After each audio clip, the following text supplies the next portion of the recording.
Umwaka wa 2011 warangiye idolari rya Amerika rivunja amafaranga y'u Rwanda 595, ariko ubu nyuma y'imyaka 10 riravunja akabakaba mu gihumbi. Uko gutakaza agaciro k'ifaranga ry'u Rwanda imbere y'idolari ngo bikwiye gutera impungenge nk'uko abasesengura iby'ubukungu bakunze kubigaragaza. Strato Habyarimana, impuguke mu bukungu, arabisobanura. Byagombye gutera impungenge, ntago uragera wenda ku rwego biteye impungenge ngo bikabye, kura ko hari ibihugu nzi bifite kugira ngo ukeneye amadolari urinda gukenera amahumbi n'amahumbi by'amafaranga yabo.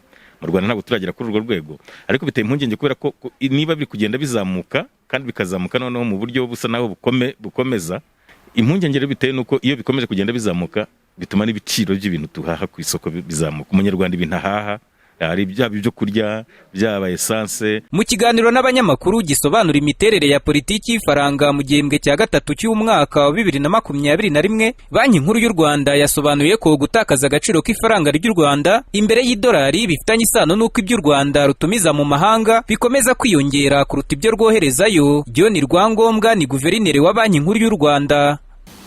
Ibyo dutumiza mu mahanga bigomeza ari byinshi kurusha ibyo twohereza mu mahanga. Icyo gihe rero kubera iyo miterere y'ubukungu, buri gihe amadolari, amadevize akenerwa aruta amadevize dukura hanze mu byo twohereza hanze, bigatuma haguma hari icyo giciro kiyongera ukurikije abashaka n'abagurisha. Kuko tubabwiye uyu munsi ngo nka Central Bank tugiye gufunga, ntabwo ifaranga rizongera guta agaciro, twaba tugiye gutera ibibazo kurusha kurere uko bimeze uyu munsi, kuko icyo gihe ushobora kubifunga rikagira igiciro kitari cyo, igiciro cyo twita nk'igiciro cy'abaringo. Iki giciro kitari cyo rero bituma guhangana kw'ifaranga ryacu ku ruhando mpuzamahanga bita agaciro ku bwabyo.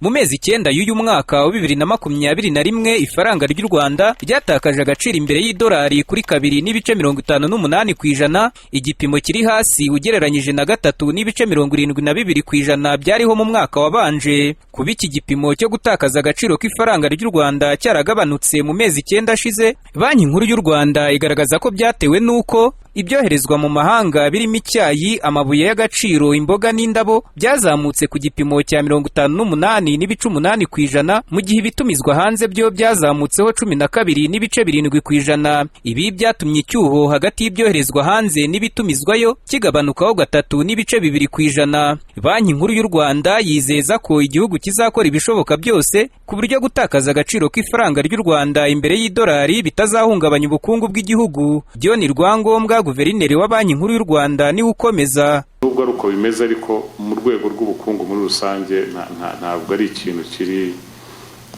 twavuga giteye impungenge twagombye gushaka uko dushaka turwana nacyo. Ni ibintu bimwe bifata umwanya, ni ukurwana kongera ibyo twohereza amahanga, kandi uko ubibonye urebye imibare yacu ufashe nk'imyaka 5 ishize cyangwa ingahe bigenda bizamuka. Inzego zishinzwe ubukungu bw'u Rwanda zigaragaza ko ubukungu bw'igihugu butanga icyizere cyo kuzahuka nyuma y'uko buzahajwe n'icyorezo cya COVID-19. Nk'ubu ngo mu gihembwe cya mbere cy'umwaka wa 2021, ubukungu bw'u Rwanda bwazamutse ku gipimo cya 3.5%, naho mu gihembwe cya kabiri buzamuka kuri 20.6%, kandi ngo no mu gihembwe cya gatatu buzakomeza kuzamuka ku kigero gishimishije.